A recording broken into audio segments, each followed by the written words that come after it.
দেখাই ফেয়ার দেখানো হচ্ছে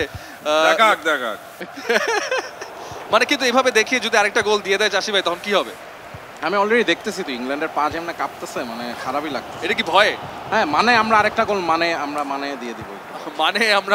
তারা গোল দিয়ে আরেকটা গোল দিয়ে দিব। দিয়ে আরেকটা গোল হবে। এই মুহূর্তে আক্রমণে সেনেগাল, গুড পাসিং ফুটবল, সবাই বক্সের ভেতরে সুযোগটা আছে সেনেগালের এখনো পর্যন্ত। গুড মুভ, মনে হয় একটা ঠিক ফাইটার বিমান যেরকম করে মুভ করে ওইভাবে তারা টার্ন করছে। Excellent turn. কিন্তু ইংল্যান্ড এই মুহূর্তে আক্রমণে হ্যারি কেইন তার নিয়ন্ত্রণে রেখেছেন। চারজন ডিফেন্ডার কাটাতে পারবেন না। ভালো একটা বল ফিল ফোর্ডেনকে বাড়িয়েছেন। ফিল ফোর্ডেন আরেকটু সামনে, ভেরি গুড ডিফেন্ডিং। সেখানে কিন্তু খুলিবালি আছেন। একটা কাটব্যাক হলো, কিন্তু গোলকিপার মেন্ডির জন্য আরো একটা ললিপপ সলিউশন। হ্যাঁ, এবং আমরা কিন্তু দেখলাম যে ডিফেন্ডাররা কিন্তু বলটা ছেড়ে দিয়েছিলেন। লাইটলি নেওয়া যাবে না, এখনো কিন্তু 10 মিনিট খেলা বাকি রয়েছে এবং স্কোর সমতায় রয়েছে। সো একটি গোল যদি বের করে ফেলতে পারে ইংল্যান্ড তাহলে কিন্তু সুযোগ থাকবে না সেনেগালের, সময় থাকবে না হাতে। আর ইংল্যান্ডের মতো দলকে কিন্তু হালকাভাবে নেওয়ার কোনোই কারণ নেই। এক্স্যাক্টলি, ইংল্যান্ড অবশ্যই এই জায়গায় ফেভারিট হিসেবে মাঠে নেমেছে, বাট সেনেগাল যে গোলটাকে দারুণভাবে শোধ করেছে, কামব্যাক করেছে। এই মুহূর্তে কিন্তু হ্যারি কেইন, গুড টার্ন, দারুণ পাস, কিন্তু রাইম স্টার্লিং কি করলেন? দুটা পাও এগিয়ে গেলেন। মাঠ তো ভেজা না ভাই, পিছল খেয়ে কি সামনে এগিয়ে গেছেন? এবং হ্যারি কেইন যে 360 ডিগ্রি ঘুরেছেন, উদ্দেশ্য যেটা ছিল যে ডিফেন্ডারগুলোকে তার কাছে টেনে নিয়ে আসা, সেটা করে কিন্তু স্টার্লিংকে ফাঁকা করে দিয়েছিলেন। কিন্তু স্টার্লিং এর রানটা টু মাচ ক্যারিড অ্যাওয়ে। আবারও কাট দিচ্ছেন না, বেশ কি বলবো যে রেফারি কিন্তু বেশ দয়ালু মনে হচ্ছে। এত গ্যাঞ্জাম কিসে? যান নিজের জায়গায় যান, আমাদের একটু খেলতে দেন। যান। হলুদ কার্ডটা কাকে দিচ্ছে রাহুল?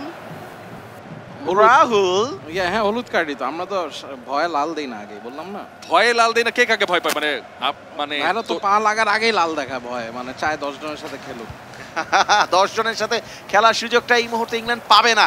সেনেগাল সম্ভবত তার লাস্ট অ্যাটাকের দিকে এগিয়ে যাচ্ছে, বাট ইংল্যান্ড চমৎকারভাবে বলটা কেড়ে নিয়ে কুইক কাউন্টার অ্যাটাকে excellent passing football once again, বা প্রান্ত দিয়ে মেসন মাউন্ট তার নিয়ন্ত্রণে, বাট ভালো ট্যাকেল হয়েছে। শেষ পর্যন্ত সেনেগাল তাদের নিয়ন্ত্রণ নিতে পেরেছে। ক্লিন ট্যাকল ছিল এটা, একদম ক্লিন স্লাইড। সাবালি, কুলিবালি, ডিয়াকে বল দিয়েছে, বল পেয়ে গেছে, থ্রু করবেন কিনা? এদিকে যাচ্ছে সাদিও মানে ইন ফ্রন্ট, দুজন ডিফেন্ডার আছে তার নিচে, প্লেয়ারের খোঁজে উপরে সাপোর্ট পাওয়া গেছে। দিয়া সেখানে আছে, বাট গুড ডিফেন্ডিং। সেখানে ওয়াকার রয়েছে, স্টার্লিং অফ নিচে নেমে এসেছিলেন, বেলিংহ্যাম ছিল সেখানে, দুঃখিত। বেলিংহ্যামের পায়ে বল, ডান দিকে থ্রু বল দেওয়ার চেষ্টা, হ্যারি কেইন ক্যারি অন করতে পারলেন না। ডিয়ালো, টাইম শেষ। মেন্ডি লব করেছেন, কুলিবালি পেছনে দিয়েছেন, এখানে ব্যাক পাসের উপর চলছে। এবারে লং কিক এবং নির্ধারিত 90 মিনিটের খেলা শেষ এবং এই টান উত্তেজনা ম্যাচ চলে যাচ্ছে ক্লাসিক এক্সট্রা টাইমে।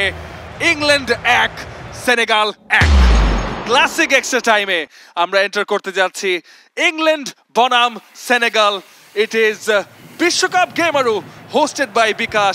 রাউন্ড অফ 16, যে দল জিতবে চলে যাবে পরবর্তী পর্যায়ে এবং যে দল হেরে যাবে বের হয়ে যাবে। রাইট, কোয়ার্টার ফাইনালে খেলার সুযোগটা ইংল্যান্ডের সামনে এই মুহূর্তে আছে সেনেগালেরও। সেনেগাল এই মুহূর্তে সমতায়, সুতরাং তারা সেই সুযোগটা নিতে চাইবে। আফ্রিকান দেশরা এখনো পর্যন্ত বিশ্বকাপে সেমিফাইনাল খেলে নাই, সুতরাং আগে তো কোয়ার্টার ফাইনালের টিকিটটা কাটতে হবে। সেই টিকিটটা ডেফিনেটলি সেনেগাল কাটতে চাইবে। দেখেন কত চমৎকারভাবে বলটা কেড়ে নিয়ে লেফট ফ্ল্যাঙ্কে বাড়ানো হয়েছিল, বাট সেখানে বলের পজিশন হারিয়েছেন ফিল ফোর্ডেনের কাছে। এক্সিলেন্ট অ্যাটাক, বাট কিছুটা হলেও আমার কাছে মনে হয় মাঝ মাঠে অগোছালো ফুটবল হচ্ছে। Yes, we got this. Senegal আবার আগানোর চেষ্টা, এবারে ডিফেন্ডেড বাই ইংল্যান্ড। বেলিংহ্যাম ডান প্রান্ত থেকে বল থ্রু করেছেন, হ্যারি কেইন রয়েছেন, উপরের দিকে ফোর্ডেন আসছে তার সাপোর্টের জন্য, তার পেছনে স্টার্লিংও রয়েছেন। বেশি ট্রিকারি, বায়ো টুরে বাম প্রান্ত থেকে বল এগিয়ে দিয়েছেন, ডিয়ার কাছে বল। Let's see a counter right now. একটু কি টেন্স নাকি আপনি? এই যে খেলার মধ্যে ডিস্টার্ব করো না, এখনই সবাই দেখবে কি হবে। মানা করেছেন উপর প্রান্ত থেকে, স্যার বলটি ভিতরে দিয়েছেন সাদিও মানের জন্য, হেডারের চেষ্টা, ডিফেন্ডার সেখানে